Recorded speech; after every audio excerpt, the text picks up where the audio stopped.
आप सभी का सबसे पहले तो मैं शुक्रगुजार हूँ कि आप सब लोगों ने यहाँ शिरकत कर मेरी हौसला अफजाई की। सभी लोगों को अस्सलाम वालेकुम, आदाब। देखिए दोस्तों, हमारे देश को आज़ाद हुए 70-73 वर्ष हो चुके हैं। 70 अब से देश आज़ाद होने से देश आज़ादी के बाद नीचे बैठ जाइए। हमारे देश में दो ही पार्टियां थी, एक कांग्रेस, दूसरी मुस्लिम लीग। हमारी कौम ने, हमारे कौम के नेताओं ने कांग्रेस को अपनी पार्टी माना, मुस्लिम लीग को अपनी पार्टी नहीं माना।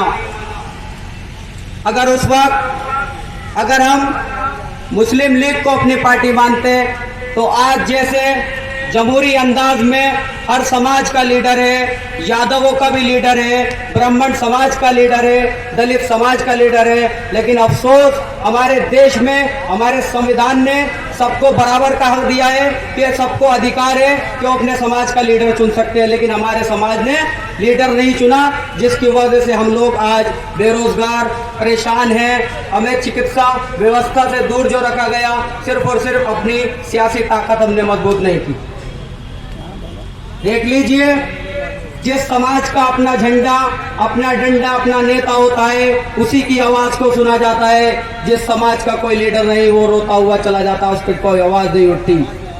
वही आवाज आज हैदराबाद की सरजमीन से एक मर्द मुजाहिद, एक देश के सच्चे देशभक्त अलहाज जनाब बैरिस्टर असदुद्दीन ओवैसी साहब उस एजेंडे को लेकर संसद से लेकर सड़क तक उठा रहे हैं। हर समाज के वर्ग के लिए, हर समाज को उन्नति और इज्जत, मान सम्मान देने का बात कर रहे हैं, तो जनाब बैरिस्टर असदुद्दीन ओवैसी साहब कर रहे हैं। चाहे वो किसी समाज का, किसी पिछड़े वर्ग का, किसी पे जुल्म और गरीब पर सबको सम्मान, मान सम्मान देने की बात अगर कर रही है, तो वाहिद पार्टी ऑल इंडिया मजलिस इत्तेहादुल मुस्लिमीन सबको मान सम्मान देने की बात कर रही है।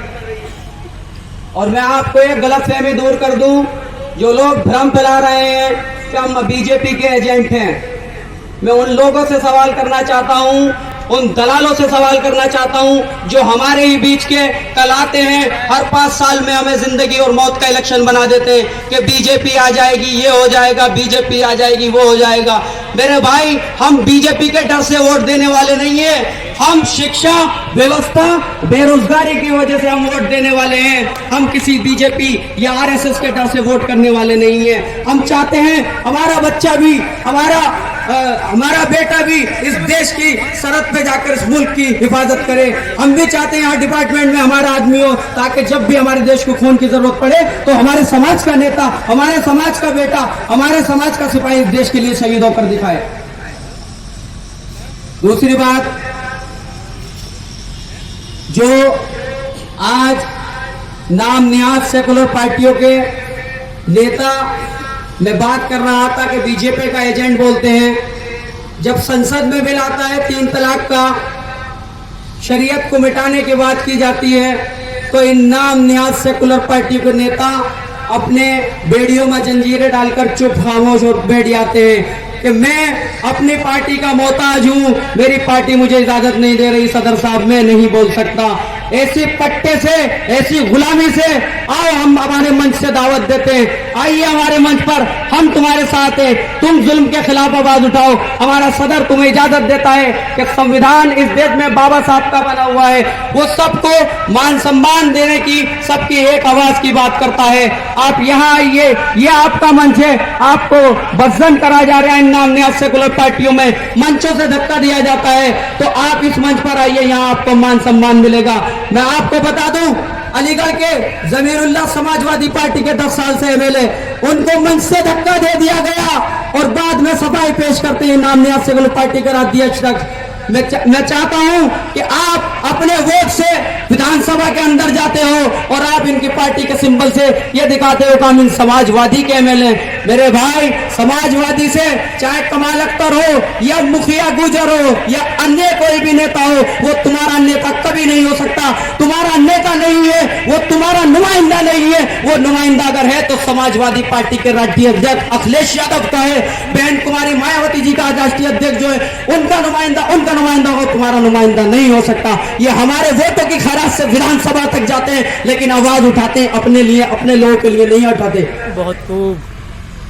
दूसरी बात, सीएनआरसी का मामला आया। पहली वाहिद आवाज, पहले सांसद की आवाज जनाब बैरिस्टर असदुद्दीन ओवैसी ने इस मुल्क को तोड़ने वाले कानून के खिलाफ आवाज उठाई। क्या कोई सांसद बोला? क्या किसी ने बिल फाड़ा? नहीं। मेरे भाई, मेरा सदर, मेरा भाई, मेरे बड़े भाई, अपने देश के भाई, तुम्हारे सबके नेता, उन्होंने पूरे देश को जोड़ने की बात की और संविधान के दायरे में रहकर उस बिल का विरोध किया।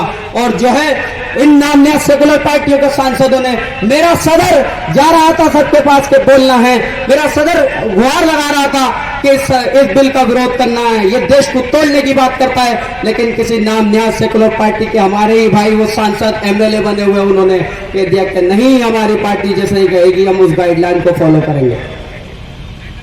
दूसरी बात आपको बताना चाहता हूं कि हम पर इल्जाम कि ये फुला है, ये फुला के एजेंट हैं। समाजवादी कहती है कि ये बीजेपी के एजेंट हैं और बीजेपी कहती है समाजवादी के एजेंट हैं। मेरे भाई, ये तो ऐसा हो गया रजिया गुंडों में फंस गई, ना इधर की ना उधर की।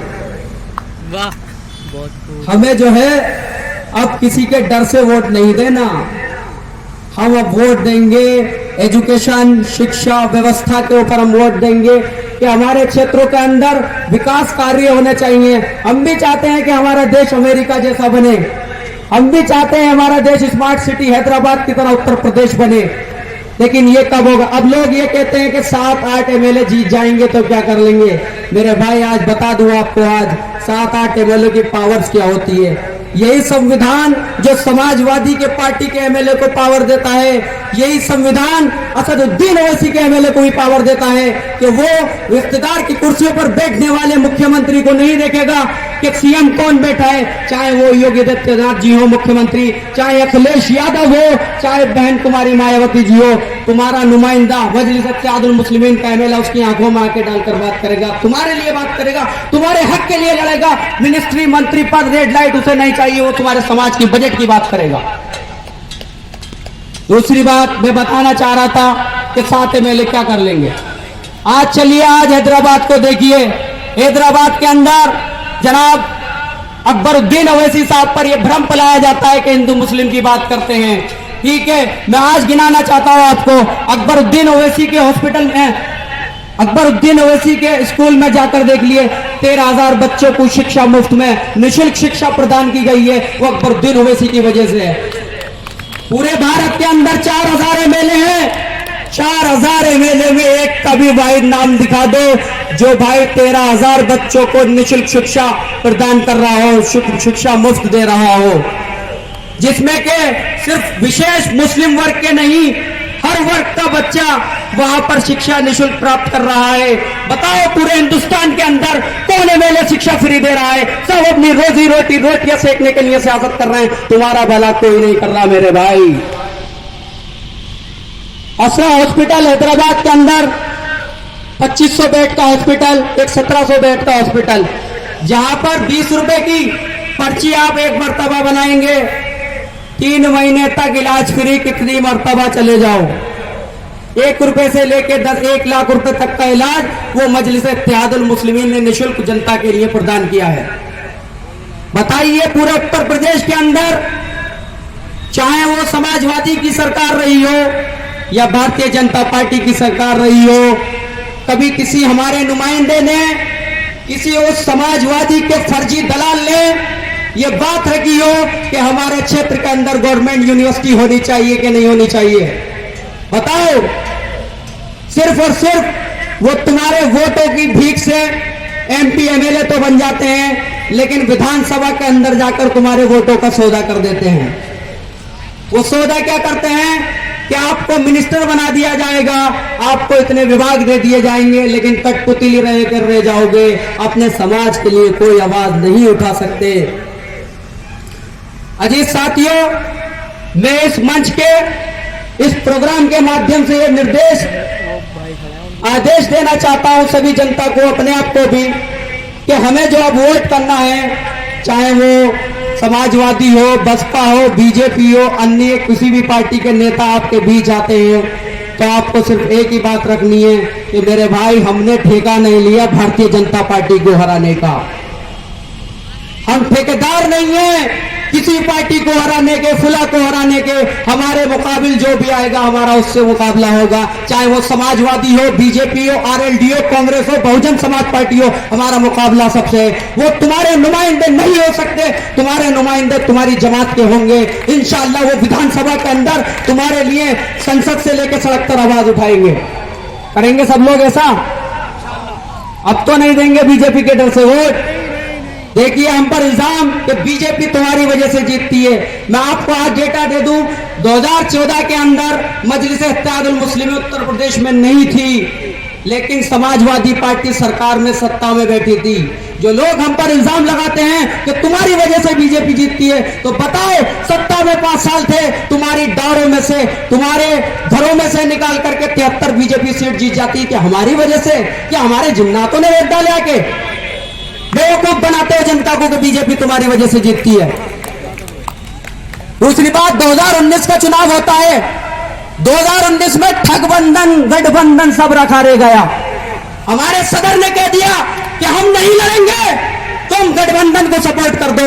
ये मेरे सदर की मकबूलियत का इजाफा देखिए, उसने हमने सबको क्या कहते समर्थन कर दिया कि आप बीजेपी को रोकिए, गठबंधन को वोट कीजिए। लेकिन फिर तो हम पर इल्जाम कि आप बीजेपी के एजेंट हैं। भाई, आप में स्टेमिना नहीं है, आप में कैपेसिटी नहीं है कि जो आप बीजेपी को रोक सके, क्योंकि आप मिले हुए हो, तुम्हारा समधी मुलायम सिंह यादव भारतीय जनता पार्टी में है, तुम्हारी भतीजी भारतीय जनता पार्टी से जिला पंचायत है, तुम्हारा समधी बीजेपी में, तुम्हारा सालू बीजेपी में, यहां तक तो तुम्हारी अपर्णा यादव भाभी अखिलेश भैया की भारतीय जनता पार्टी के टिकट पर चुनाव लड़ रही है। और आज हमें आईना दिखाते हो आप कि बीजेपी आ जाएगी। नहीं मेरे भाई, हम बीजेपी से डरने वाले नहीं हैं। हमारा जो झंडा होगा कि हमें भी अब रोजगार चाहिए, हमारे भी बच्चे आईएएस पीसीएस बनना चाहते हैं, हमारा भी बच्चा चाहता है कि मैं कांस्टेबल बनूं, एक दरोगा बनूं, एक इंस्पेक्टर बनूं, फिर भारी निरीक्षक बनूं, सीओ बनूं, कोतवाल बनूं, आईपीएस ऑफिसर बनूं। हमारे भी सपने हैं, क्योंकि जो बाबा साहब भीमराव अंबेडकर का संविधान हमें इजाजत दे रहा है, हमारे हिंदू भाई को भी इतनी पावर देता है जितनी एक मुस्लिम भाई को देता है, इतनी पावर एक दलित समाज को देता है कि सबको बराबर का अधिकार है। कि अब बराबरी की बात करने के लिए बैरिस्टर साहब अगर बात करते हैं तो इन्हें भड़काऊ भाषण लगता है। मेरे भाई, भड़काऊ भाषण वही होता है, हक की आवाज को दबाया जाता है। मेरे नबी मोहम्मद सल्लल्लाहु अलैहि वसल्लम का कौल है, अगर आप सिराते मुस्तकीम पर चलोगे तो इल्जामात लगेंगे, लेकिन हक के रास्ते से कभी मत लड़ना, मंजिल मिलेगी जरूर। दूसरी बात, मैं आज आपको बता दूं, इस सरजमीन पर पूरे देश की एक आवाज दलित समाज की हो, मुस्लिम समाज की, ब्राह्मण समाज की, राजभर समाज की, सभी समाज को लेकर के हम चल रहे हैं। और हमारा गठबंधन है, हम 100 सीट पर नहीं लड़ रहे। मैं आपको एक बात बता दूं, जो विरोधी अफसर आकर के रहे कि 100 सीट से क्या कर लेंगे, मेरे भाई, एक सीट काफी होती है सरकार गिराने के लिए, सरकार बनाने के लिए। दूसरी बात, भाग्यधारी परिवर्तन मोर्चा हमारी पार्टी ने बनाया है 2-4 पार्टियों से मिलकर। उसमें सब बाबू सिंह कुशवाहा जी, और माफी चाहता हूँ और का मुझे नाम नहीं पता, बाकी बाबू सिंह कुशवाहा जी का नाम जानता हूँ, वो हमारे इसके वामन मेश्राम, इन 3-4 पार्टियों ने मिलकर गठबंधन बनाया है। अब इंशाअल्लाह अगर हमारी सरकार बनती है भाग्यधारी परिवर्तन मोर्चा की, तो हम आपसे वादा करते हैं उत्तर प्रदेश में दलित समाज का सीएम बनाया जाएगा। दूसरा, हमारे मैनिफेस्टो में डिप्टी सीएम मुस्लिम समाज का होगा, एक ओबीसी समाज का होगा। तो बोला मैं आपको बताना चाहता हूं, जब कोविड उत्तर पूरे देश में, हमारा देश कोविड से जूझ रहा था, लोग मर रहे थे, लाशें गंगाओं में बह रही थी, इंतजाम पुख्ता नहीं थे, चाहे वो हमारा उत्तर प्रदेश हो। हमने देखा कि हमारे देश के अंदर ऑक्सीजन की कमी हो रही थी। हैदराबाद के अंदर देखिए आप, अकबरुद्दीन ओवैसी ने हर समाज की मदद की।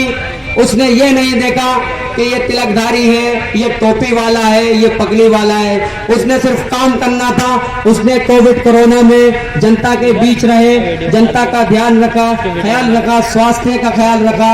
और मैं आपको बताना चाहता हूं, असरुद्दीन ओवैसी के हॉस्पिटल में ऑक्सीजन प्लांट ऑलरेडी था।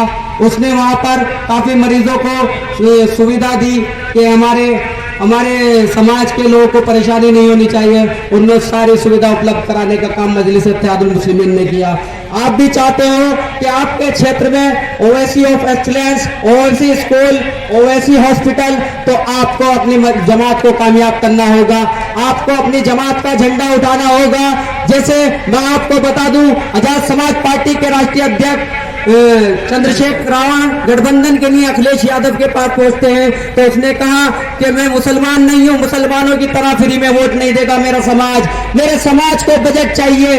आप भी मुत्तहिद हो जाओ, एक हो जाओ और कहो कि हमें बजट चाहिए, हमें मंत्री पद, रेड लाइट नहीं चाहिए, हमारे समाज को क्या दोगे। लेकिन जब ये होगा, जब आप अपने समाज के नुमाइंदे को जिता करके विधानसभा में भेजेंगे, तो वो डरेगा नहीं, दबेगा नहीं, वो सिर्फ आपकी बात रखेगा, आपके रोजगार की बात रखेगा, आपके शिक्षा की बात रखेगा, आपके स्वास्थ्य की बात रखेगा। बहुत बहुत शुक्रिया।